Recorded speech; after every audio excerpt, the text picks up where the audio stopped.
العالمین والصلاة والسلام علی سیدنا و مولانا محمد خاتم النبیین وعلی آلہ و اصحابہ اجمعین۔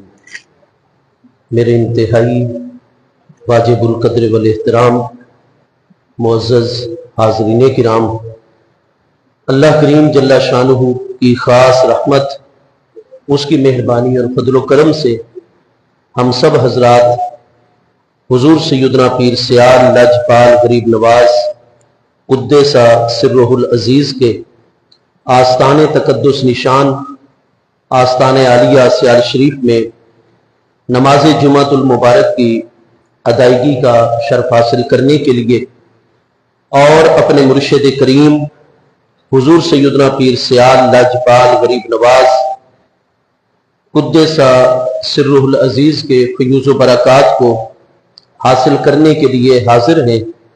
رب کریم جل شانہ اپنی بارگاہ اقدس میں ہم سب کی یہ حاضری قبول و منظور فرمائے۔ اللہ تبارک و تعالی حضور سیدنا پیر سیال لاجپال غریب نواز کے درجات عالیہ اپنی بارگاہ اقدس میں مزید بلند سے بلند تر فرمائے۔ آپ کے فیوز و برکات اللہ پاک ہم سب کو عطا فرمائے اور آپ کی مقدس نورانی روشن تعلیمات پر اللہ پاک پورے اخلاص کے ساتھ ہمیشہ ہمیشہ ہم سب کو عمل کرنے کی توفیق عطا فرماتا رہے۔ ہمارے پیارے آقا کریم علیہ التحیات و تسلیم جب دار ارقم میں پناہ گزین ہو گئے، کیونکہ مکہ مکرمہ میں جو کفار و مشرکین تھے تو انہوں نے حالات ایسے بنا دیے کہ محبوب کریم علیہ التحیات و تسلیم کا مکہ مکرمہ میں اس دور میں آزادانہ چلنا پھرنا جو تھا وہ مشکل ہو گیا اور خطرات اتنے زیادہ بڑھ گئے کہ پھر محبوب کریم علیہ السلام اپنے پیارے اصحاب رضوان اللہ تعالی علیہ مجمعین کے مشورے پر آپ کوہ صفا کے دامن میں حضرت ارقم رضی اللہ تعالی عنہ کی بڑی مضبوط قلعہ نما حویلی تھی، تو اس میں محبوب کریم علیہ السلام جلوہ گر ہو گئے، پناہ گزین ہو گئے اور حالات جو تھے وہ روز بروز مشکل کی طرف چل پڑے۔ تو پھر ایک رات ہمارے پیارے آقا کریم علیہ السلام نے اللہ پاک کی بارگاہ میں دعا فرمائی۔ وہ دعا سیاستہ کے مجموعے میں شامل جامع ترمذی دوسری جلد کتاب المناقب میں حسن صحیح سند کے ساتھ موجود ہے، مسند احمد کے اندر صحیح سند کے ساتھ موجود ہے۔ تو ہمارے بڑے بڑے اکابر ائمہ محدثین اس حدیث مبارکہ کو حسن اسناد کے ساتھ صحیح اسناد کے ساتھ تخریج کر رہے ہیں، اور جتنے بعد کے بڑے بڑے اکابر محدثین ہیں جنہوں نے طبقات صحابہ کرام پر اسماء الرجال پر کتابیں لکھی ہیں، تو وہ سارے کے سارے ہر دور کے اندر اس حدیث مبارکہ کو حضرت سیدنا امیر المومنین عمر فاروق اعظم رضی اللہ تعالی عنہ کے ترجمہ میں تذکرہ مبارکہ میں باقاعدہ تخریج کر رہے ہیں، بیان کر رہے ہیں، اس سند متن کو صحیح قرار دے رہے ہیں۔ تو اس بات کے موجود ہونے میں ذرا بھی شک نہیں ہے کہ اس رات پھر محبوب کریم علیہ السلام نے دار ارقم میں اللہ پاک کی بارگاہ اقدس میں دعا فرمائی، اللہم اید الاسلام بے عمر خاصتاً، اے اللہ پاک خاص طور پر پیارے عمر کے ذریعے سے اسلام کی اور مسلمانوں کی تائید اور مدد فرما۔ اللہم اید الاسلام، اللہ پاک تو تائید فرما، مدد و نصرت فرما اسلام کی، بے عمرہ عمر رضی اللہ تعالیٰ عنہ کے ذریعے سے۔ یہاں لفظ عمر جو آیا ہوا ہے اس میں غیر منصرف کے شروع میں جو با حرف جار ہے، یہ با برائے استعانت ہے جو ذریعے کے اوپر آلے کے اوپر دلالت کرتا ہے۔ اللہم اید الاسلام بے عمر خاصتاً، اللہ پاک تو مدد فرما، تائید فرما اسلام کی حضرت عمر بن خطاب رضی اللہ تعالی عنہ کے ذریعے سے خاص طور پر، اور پھر آپ دیکھتے ہیں کہ اگلے دن ہی حضرت سیدنا عمر رضی اللہ تعالی عنہ کے لیے وہ سارے اسباب پیدا ہو گئے اللہ پاک کی جانب سے، اور حضرت سیدنا امیر المومنین عمر فاروق اعظم رضی اللہ تعالی عنہ دار ارقم میں خود حاضر ہو کر مشرف با اسلام ہو گئے۔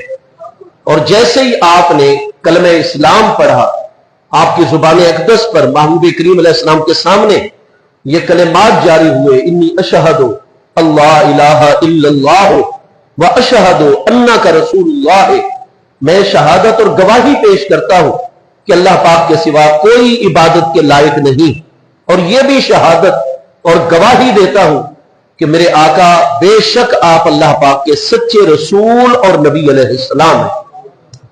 تو جیسے ہی آپ اسلام لائے تو اس وقت دار ارقم میں محبوب کریم علیہ السلام کی بارگاہ اقدس میں اللہ اور اس کے رسول علیہ السلام کے پیارے شیر اسد اللہ و رسول ہی حضرت سیدنا حمزہ بن عبد المطلب الہاشمی، محبوب کریم علیہ السلام کے پیارے چچا جان، خود حضرت ارقم، ان کے صاحبزادے حضرت زید ابن ارقم رضی اللہ عنہ، حضور سیدنا مولا مرتضی شیر خدا کرم اللہ تعالی وجل کریم، جن کا بچپن مقدس تھا، اور آپ مدینہ طیبہ کی خبریں چل پھر کر دار ارقم میں محبوب علیہ السلام کی بارگاہ میں پہنچاتے اور پورے اس راستے پر نظر رکھتے، اور جو بندہ بھی اس راستے پر آ رہا ہوتا حضور مولا مرتضی سب سے آگے جا کر محبوب علیہ السلام کو عرض کرتے، حضور فلاں بندہ جو ہے اس طریقے سے آ رہا ہے۔ تو الغرض جتنی ہستیاں بھی اس وقت دار ارقم میں موجود تھی کوہ صفا کے دامن میں، تو انہوں نے اتنے زور سے خوشی کا اظہار کرتے ہوئے نعرہ تکبیر بلند کیا تھا کہ وہ پہاڑوں کے اندر آواز جو ہے گونجنے لگ گئی، اور بار بار اس کی باز گشت جو تھی تو وہ جیسے ہی مکہ مکرمہ میں پہاڑوں سے ٹکرا کر اتنے زور سے اللہ اکبر کا نعرہ حضرت عمر رضی اللہ عنہ کے اسلام لانے پر لگایا گیا تھا کہ وہ تو مکہ میں آواز ہر طرف پہنچی۔ تو لہذا ابو جہل تھا یا امیہ بن خلف اور جتنے بڑے بڑے دشمنان اسلام تھے وہ اپنی مجالس میں کھڑے ہو گئے اور کہنے لگے کہ جس نام کو ہم نے دبایا ہوا ہے اور علن اعلان لینے کی اجازت نہیں دیتے، اور ہم نے اتنا جبر وارد کیا ہے اور مجبور کر دیا اہل اسلام کو کہ مصطفیٰ کریم علیہ السلام دار ارقم میں پناہ لینے پر مجبور ہو گئے، آج یہ اس اللہ پاک کا نام جو مکہ مکرمہ میں اتنے زور سے لیا گیا ہے اور گونج رہا ہے، تو ہمیں لگتا یہی ہے کہ قد اسلم عمر، آج عمر بن خطاب اسلام لا چکے ہیں، اس کا مطلب ہے۔ وہ مشرکین تو کہتے تھے کہ سبا، یہ سابی ہو گئے، یعنی اپنے پہلے والے دین سے منحرف ہو گئے، تو مطلب یہ ہے کہ وہ سارے کے سارے کہنے لگے کہ یہ جو آج جرت پیدا ہو گئی ہے نا مصطفیٰ کریم علیہ السلام کے غلاموں میں، کہ اتنے زور سے یہ کہہ رہے کہ اللہ اکبر، اللہ سب سے بڑا ہے، حالانکہ ان کے تو کان آشنا تھے اور ان کے مذہب اور عقیدے کفار و مشرکین کے، وہ تو اپنے اپنے بتوں کو مکہ مکرمہ اور مکہ مکرمہ کے مضافاتی علاقوں میں 365 گھرانے جا بنتے تھے، ہر قبیلے کا ہر گھرانے کا الگ ایک اپنا بت تھا۔ تو عمر بن لوہی کے دور سے بتوں کا سلسلہ صدیوں پہلے سے جاری ہوا تھا، اور 360 سال پہلے دور ہے محبوب علیہ السلام کی آمد سے عمر بن لوہی کا دور، اس دور سے بتوں کا آغاز ہوا۔ تو 360 سالوں سے 365 بت، تو وہ کئی کہتے تھے کہ اول اللات، لات جو ہے وہ بلند رہے اور بلند ہو، اور سب سے بڑا ہے تو لات ہے، کئی کہتے تھے منات سب سے بڑا ہے، کئی کہتے تھے حبل سب سے بڑا ہے۔ اور اس شرک اور کفر کے ماحول میں جب کوہ صفا کے دامن میں دار ارقم رضی اللہ عنہ میں اللہ اکبر کا نعرہ بلند کیا گیا اور پہاڑوں سے آواز ٹکرانے کے باعث مکہ مکرمہ پورے کے پورے مکہ شریف کی فضاؤں میں آواز گونجی، تو وہ کہنے لگے کہ یہ اور نہیں ہو سکتی کسی کی جرت، لگتا یہ ہے کہ خطاب بن عمر بن نفیل کا بیٹا عمر جو ہے وہ اسلام لا چکا ہے اور دامن مصطفیٰ علیہ السلام میں پناہ لے چکا ہے۔ تو حضرت سیدنا امیر المومنین عمر رضی اللہ تعالی عنہ کے حوالے سے، اور یہی سبب ہے کہ حضرت سیدنا عبداللہ ابن مسعود رضی اللہ عنہ جو سیدنا عمر رضی اللہ تعالی عنہ سے بہت پہلے اسلام لائے تھے، چونکہ سیدنا امیر المومنین عمر